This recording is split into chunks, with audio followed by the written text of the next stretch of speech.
وجیہہ تحفہ۔ السلام علیکم ورحمۃ اللہ وبرکاتہ۔ نحمدہ ونصلی علی رسولہ الکریم، اما بعد، فاعوذ باللہ من الشیطان الرجیم، بسم اللہ الرحمن الرحیم۔ یا ایہا النبی قل لازواجک وبناتک ونساء المؤمنین یدنین علیہن من جلابیبہن۔ صدق اللہ العظیم۔ بے پردہ جو نظر آئیں کل چند بیویاں، بے پردہ جو نظر آئیں کل چند بیویاں، اکبر زمین میں غیرت قومی سے گر گیا۔ پوچھا جو ان سے آپ کا پردہ وہ کیا ہوا، پوچھا جو ان سے آپ کا پردہ وہ کیا ہوا، کہنے لگی کہ عقل پہ مردوں کی پڑ گیا۔ محترم حضرات، میں نے قرآن کریم کی آیت کا ایک ٹکڑا آپ حضرات کے سامنے پڑھی، جس کے اندر نبی اکرم صلی اللہ علیہ وسلم کو اس بات کی ہدایت دی گئی ہے کہ اے نبی، اپنی بیویوں اور اپنی بیٹیوں اور تمام مسلمان عورتوں سے اس بات کے حکم کیجئے کہ اپنی اوپر تھوڑی سی چادر لٹکا لے، یعنی کلام اللہ شریف میں اس آیت سے پردہ کا حکم نازل ہوا ہے۔ قرآن پاک کی دوسری آیت کا ٹکڑا وَلْيَضْرِبْنَ بِخُمُرِهِنَّ عَلَى جُيُوبِهِنَّ کہ اے عورت اپنی اوڑھنیوں کو اپنی سینوں پر ڈال لیا کرے، اس آیت سے بھی پردہ کی جانب اشارہ ہے۔ مگر دوستو، جب مذہب اسلام کے روشن ستاروں سے کفر و شرک، ظلم و زور کے بادل چھٹے اور بے غیرتی بے حیائی کی تاریکیاں ختم ہوئی، تو قرآن پاک کے عدل و انصاف سے باطل کے لہراتے جھنڈے بھی گر پڑے۔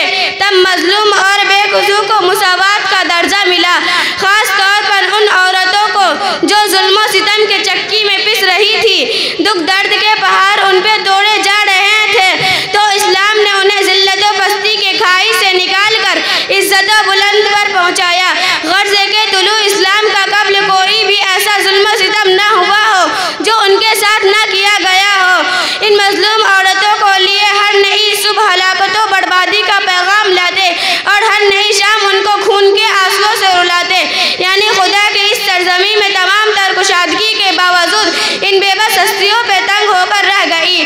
یہ اسلام ہی ہے جس نے آج سے 1400 سال پہلے ستم رسیدہ گردش زمانہ کی دورہ کی ستائی ہوئی، در در کی ٹھکرائی ہوئی، زخموں سے چور، آہوں سے معمور ان بے بس عورتوں پہ ظلم ستم کے خلاف علم بغاوت بلند کیا، انہیں اپنے سینوں سے لگایا، ان کے زخموں پر مرہم رکھا، ان کے آنسوؤں پوچھے، ان کے دکھ درد کو سمجھے، ان کے مساوات لوگوں کو آگاہ کیا گیا۔ لیکن جہاں اسلام نے عورتوں کو اتنا اعلیٰ وارفہ مقام عطا کیا ہے، وہی انہی کی فائدے کے لیے، انہی کی بھلائی کے لیے، انہی کے فائدے کی حفاظت کے لیے یہ بھی کہا گیا ہے کہ اے عورت اپنی عزت و ناموس، عفت و عصمت کا پورا خیال رکھے، کسی بھی موقع پر، کسی بھی لمحے اس مقدس فریضہ سے غافل نہ ہو، اور آج کل کی پست اخلاق و عادات حامل لیلاؤں کے نقشے قدم پر نہ چلے کہ محفل عیش و عشرت میں بے نقاب ہو کر عریانیت کا شکار ہو جائے۔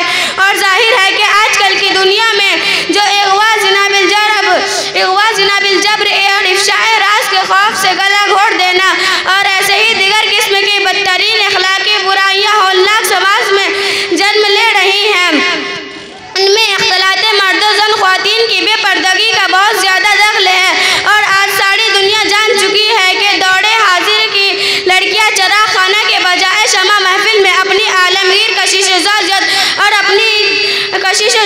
اور اپنی نسوانیت کھوئی جا رہی ہے۔ مردوں کے قلوب عورتوں کے عظمت و حرمت رخصت ہوئی چلی جا رہی ہے، اسی لیے ان کی حیثیت بالکل گر گئی ہے۔ کسی شاعر نے عورتوں کو مخاطب یہ فرماتے ہوئے کہا کہ جب تلک چہرے پر نقاب تھا کشش بھی تھی، جب تلک چہرے پہ نقاب تھا کشش بھی تھی، تو نے یہ کیا غضب کیا، لباس تک اتار دیا۔